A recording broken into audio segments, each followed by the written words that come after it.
Hi, it's Ernest Berghof, real estate done right at Coldwell Banker in Santa Rosa, located right in the heart of wine country.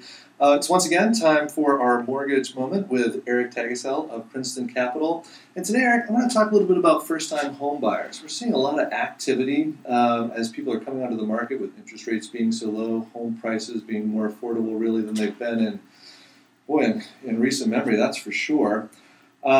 And kind of a typical first-time home buyer in Santa Rosa, we're looking at a 3-bedroom, 1 or 2 bath house. Those typically range between $280,000 and $320,000. I was wondering if you could just say a little bit about what it would take now to qualify for something like that. Certainly, and as you mentioned, Ernest, it's a great time for first-time home buyers because we have that intersection of all-time low home prices with all-time low housing rates. Qualifying these days, especially with an FHA loan, which I'm seeing most first-time home buyers use, is probably easier than ever. Down payments are as low as 3.5%. FHA in particular allows gift letters from a relative or a close friend to make up that 3.5%. So on the purchase price you're talking about, Ernest, it might be a down payment of $8,000, maybe $9,000.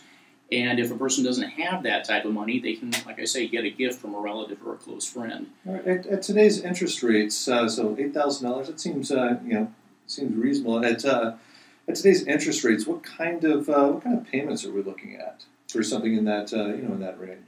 A mortgage payment might be in the say $1,400 range, give or take, depending on the price we're talking about. But what's really interesting about that, Ernest, is a person taking their mortgage payment, taxes, and insurance, seeing what the government's tax benefit does for them after taxes compared to their current rental situation. I'm finding a lot of folks these days are getting into a home with relatively little additional expense is what they might be spending on a rental apartment or a rental home. You know, I remember that when I bought my first home, looking at the tax benefit, it was like, wow, that really comes in handy.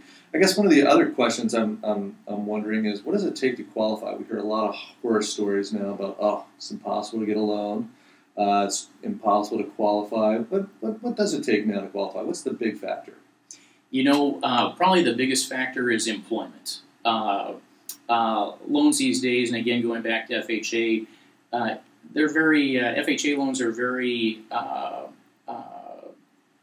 easygoing as far as qualifying credit-wise, but income is very important. 2 years of continuous income in the same field or industry is real important to qualify, as lenders are focusing on stability of the borrower more as opposed to credit or assets. Okay. Do you have a sense for kind of what that range would be? Like, what kind of income are we talking about to qualify in that $300,000 range? $300,000 might be looking at $50,000 to maybe $55,000 a year, somewhere in that range. And a lot of that depends on how much personal debt the individual has. Sure. Best way to find out is to get pre-qualified.